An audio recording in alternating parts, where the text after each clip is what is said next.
Hi అండి, welcome back to my channel cooking for you 99. ఈరోజు వీడియోలో బీరకాయతో చాలా సింపుల్గా అండ్ టేస్టీగా బీరకాయ చట్నీ ఎలా చేసుకోవాలో చూపిస్తాను. ఈ బీరకాయ చట్నీ వేడిగా రైస్లోకి చాలా టేస్టీగా ఉంటుందండి. ప్రాసెస్ చూద్దాం. ముందుగా ఇలా ఒక 2 బీరకాయలను తీసుకొని పీల్ తీసేసి నీట్గా వాష్ చేసుకోవాలండి. ఇలా చూపిస్తున్న విధంగా 2 వైపులా కట్ చేసుకోవాలి. అలాగే అన్నింటినీ ఇలా చిన్నగా పీసెస్లా కట్ చేసుకోవాలి. ఇప్పుడు ఒక కడాయి తీసుకొని అందులో ఒక 2-3 టేబుల్ స్పూన్ల ఆయిల్ వేసుకోవాలి.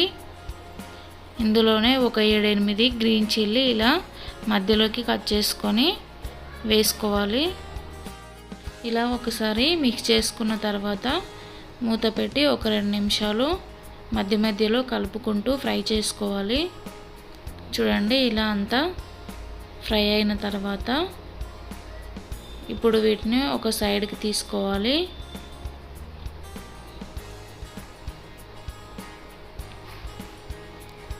ఇలా ఒక బౌల్లోకి తీసుకొని చల్లారనిచ్చుకోవాలండి. ఇప్పుడు అదే కడాయిలో ఒక 2 టేబుల్ స్పూన్ల ఆయిల్ తీసుకొని మనం ముందుగా కట్ చేసి పెట్టుకున్న బీరకాయ ముక్కల్ని యాడ్ చేసుకోవాలి.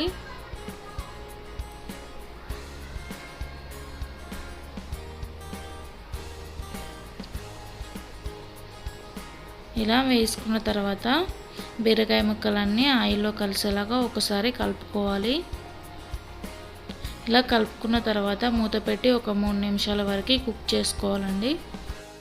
చూడండి, బీరకాయ ముక్కలు ఇలా సాఫ్ట్గా అయిన తర్వాత ఇప్పుడు ఇందులో ఒక టమాటో ఇలా సన్నగా కట్ చేసుకొని వేసుకోవాలి.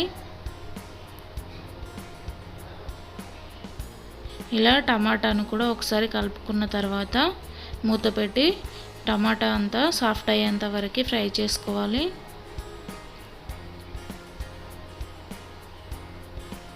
చూడండి, ఇలా టమాటో కొంచెం సాఫ్ట్ అయిన తర్వాత అందులోనే కొంచెం కొత్తిమీర, అలాగే ఒక 1/2 టేబుల్ స్పూన్ సాల్ట్ వేసుకోవాలి. ఇప్పుడు ఒక 1/2 టేబుల్ స్పూన్ పసుపు వేసుకొని ఒకసారి కలుపుకొని మూత పెట్టి మరొక 2-3 నిమిషాల వరకు ఫ్రై చేసుకోవాలి. చూడండి, ఇలా చూస్తున్న విధంగా ఫ్రై చేసుకున్న తర్వాత ఇప్పుడు దీన్ని పక్కన పెట్టేసుకోవాలండి.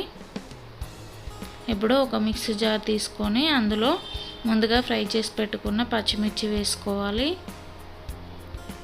ఇందులోనే ఒక 4-5 వెల్లుల్లి వేసుకోవాలి. అలాగే ఒక 1/2 టేబుల్ స్పూన్ జీలకర్ర వేసుకోవాలి. ఇలా వేసుకున్న తర్వాత కోర్స్గా గ్రైండ్ చేసుకోవాలండి. ఇలా చూస్తున్న విధంగా గ్రైండ్ చేసుకోవాలి. ఇప్పుడు ఇందులోనే మనం ముందుగా ఫ్రై చేసి పెట్టుకున్న బీరకాయ వేసుకోవాలి. ఇలా అంతా వేసుకున్న తర్వాత ఇందులో మీ టేస్ట్కి సరిపడా సాల్ట్ వేసుకొని కోర్స్గా గ్రైండ్ చేసుకోవాలండి. చూడండి, ఇలా చూస్తున్న విధంగా కోర్స్గా గ్రైండ్ చేసుకోవాలి. ఇప్పుడు పోపు రెడీ చేసుకుందాం. అదే కడాయిలో ఒక 2-3 టేబుల్ స్పూన్ల ఆయిల్ వేసుకోవాలి. ఇలా ఆయిల్ కొంచెం హీట్ అయిన తర్వాత ఇందులో ఒక 1/2 టేబుల్ స్పూన్ జీలకర్ర వేసుకోవాలి. అలాగే ఒక 1/2 టేబుల్ స్పూన్ వరకు ఆవాలు వేసుకోవాలి. ఇలా ఇవి కొంచెం ఫ్రై అయిన తర్వాత ఒక 2-3 ఎండుమిర్చి ఇలా తుంచుకొని వేసుకోవాలి. ఇప్పుడు ఇందులోనే ఒక 4-5 వెల్లుల్లి ఇలా క్రష్ చేసుకొని వేసుకోవాలి.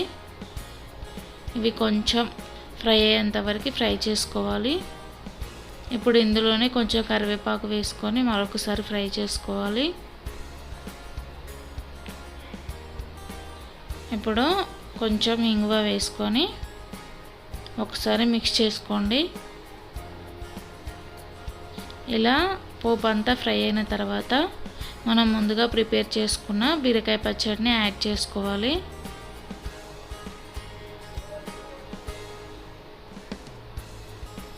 ఇలా మిక్స్ చేసుకుంటూ ఒక 1 మినిట్ వరకు ఫ్రై చేసుకోండి. అంతే అండి, చాలా సింపుల్గా టేస్టీగా బీరకాయ పచ్చడి రెడీ. ఈ వీడియో కనుక మీకు నచ్చినట్లయితే ప్లీజ్ లైక్ చేయండి, షేర్ చేయండి అండ్ సబ్స్క్రైబ్ చేసుకోండి.